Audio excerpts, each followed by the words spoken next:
He starts favoring her. He starts showing her favor because of what's inside her, because of the fruits that had been starting to manifest in her. God starts showing her favor through Boaz. Ruth 2:8 says, Then said Boaz unto Ruth, Hearest thou not, my daughter? Go not to glean in another field, neither go from hence, but abide here fast by my maidens. Ruth 2:9, Let thine eyes be on the field that they do reap, and go thou after them. Have I not charged the young men that they shall not touch thee? And when thou art athirst, go unto the vessels, and drink of that which the young men have drawn.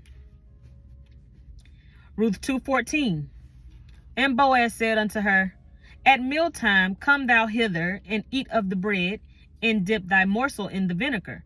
And she sat beside the reapers. And he reached her parched corn, and she did eat, and was sufficed, and left. Ruth 2:15, And when she was risen up to glean, Boaz commanded his young men, saying, Let her glean, even among the sheaves, and reproach her not. Ruth 2:16, And let fall also some of the handfuls of purpose for her, and leave them, that she may glean them, and rebuke her not. Now, gleaning means to, in this time, gleaning was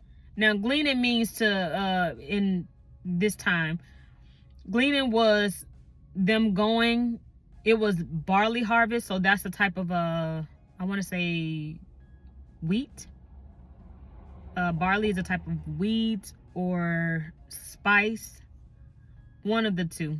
I can't quite put my finger on it, but it's a type of wheat or type of spice or something like that. And poor people, as a part of the law of God to the Hebrews in this time, in these ancient times, the rule for God wanting the Hebrews to look after their poor as well as their widows and their children, they were allowed to glean, which means pick up after the reapers, the people who were actual reaping the fields, like after they had, or I don't know exactly how it goes, but I know a little bit. Reapers are the people who sow the wheat or the corn or the grain or whatever. Sow the corn or the wheat, and they go behind when it's due for them to pluck it up. The reapers pluck it up. And the poor people, God commanded those who are not poor to look out for the poor by allowing them to pick up whatever is left or whatever drops.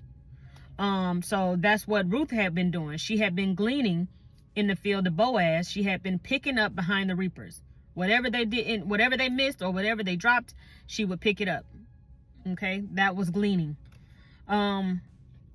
And he told the young men he told the young men to not touch her. He told them to let more fall for her. Don't just leave a little bit. No, drop off a good amount for her, so that she can take it back to her mother-in-law, and they could be stable for however long. Drop more for her. That's favor to this Moabitess.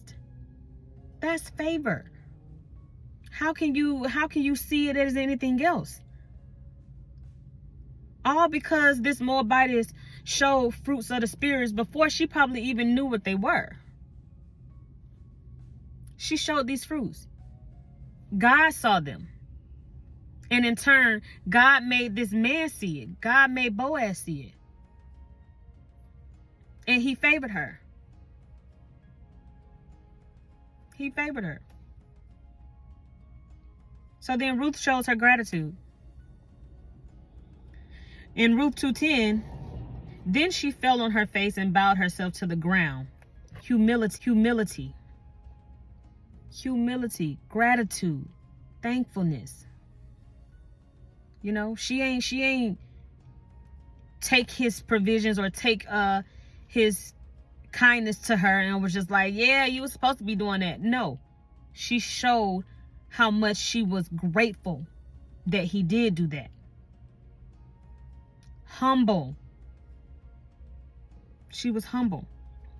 Ruth 2:10. Then she fell on her face and bowed herself to the ground and said unto him, why have I found grace in thine eyes, that thou shouldest take knowledge of me, seeing I am a stranger? Ruth 2:13. Then she said, let me find favor in thy sight, my Lord, for that thou hast comforted me, and for that thou hast spoken friendly unto thy handmaid, though I be not like unto one of thine handmaids. She recognized that she's not an Israelite, a Hebrew. So she's humbled by the fact that he still finds a way to do her good, even though she is technically a pagan. That's God. That's God honoring those fruits of the Spirit in this pagan. That's God. You know?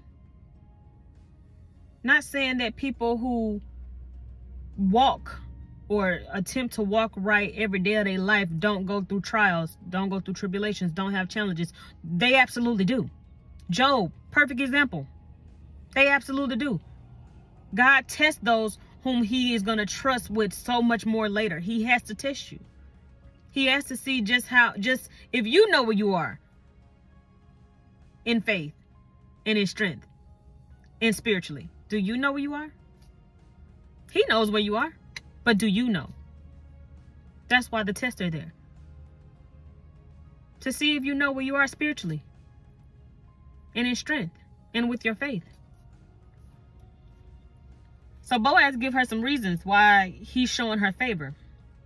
Ruth 2:11 says, and Boaz answered and said unto her, it hath fully been shown to me all that thou hast done unto thy mother-in-law since the death of thine husband, and how thou hast left thy father and thy mother in the land of thy nativity, and art come unto a people which thou knewest not heretofore. I'm telling you, that's a big change. That's a big change. Getting out your comfort zone. It's a huge deal, man. I thought I could never do it. And honestly, it wasn't my choice to do it. It wasn't my choice to get out of my comfort zone of my hometown and move across the country. That wasn't my choice. But God had a plan. God have a plan, okay? Ruth 2:12. The Lord recompense thy word. This is still Boaz telling Ruth, or confirming, not really confirming because she didn't know, but he told her in 2:11, this is why I'm doing this for you. This is why.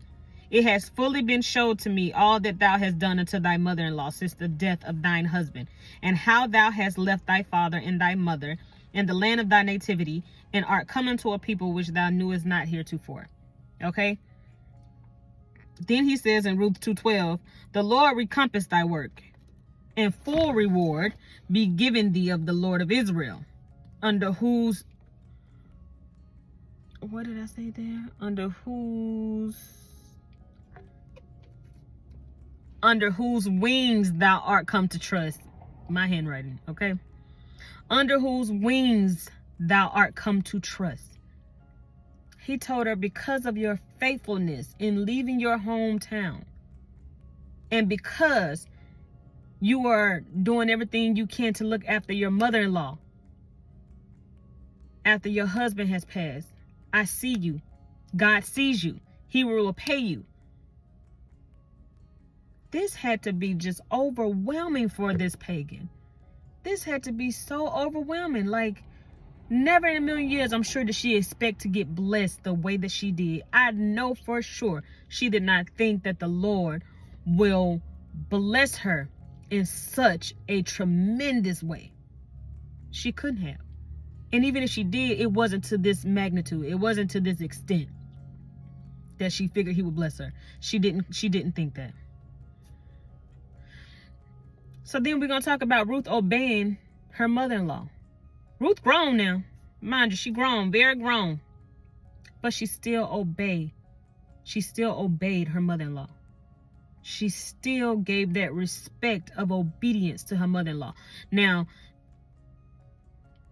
the Bible says, obey thy mother and father and honor thy mother and father. I was taught by John MacArthur that obedience or obeying the parents is more so for the child that's still under their leadership or under their rule. Honoring thy mother and father is more so for the adults who take heed to the lessons or the advice that their parents may give them. And if it fits, they would apply them to their life. It's not so much as being obedient when you're an adult, but honoring them, you know, in that one aspect, honoring them. So Ruth does she obeys though, you know, during this time, during their culture. I don't think there was a distinction there. Obey was the same as honoring during this time. So she obeyed her mother-in-law. Ruth 3:3 said, this is Naomi speaking to Ruth. Wash thyself, therefore, and anoint thee, and put thy raiment upon thee, and get thee down to the floor. But make not thyself known unto the man until he shall have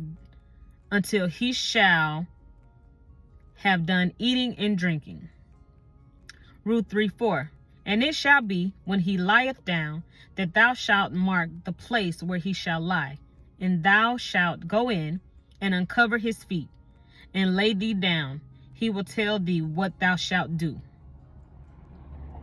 Ruth 3:5. And she, Ruth, said unto her mother-in-law, all that thou sayest unto me, I will do.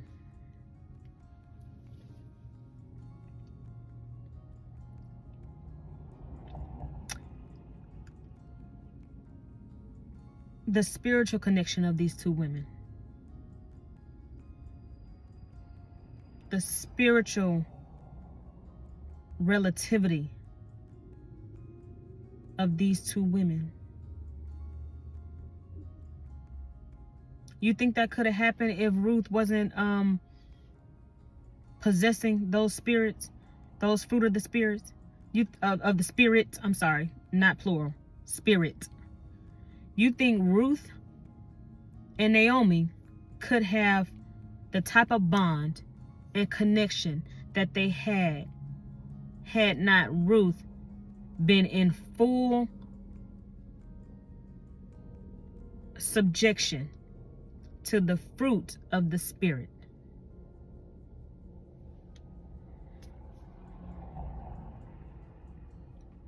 They're everything. Those fruits are your spiritual makeup, your character foundation. They're everything. They're everything. So then, knowing that we see that Ruth have all these, or have the fruits of the spirit, we see that in her just by reading the 4 chapters in the Bible, in the book of Ruth. We see that in her, that she has these characteristics. But then we see that Boaz ends up recognizing Ruth's worth.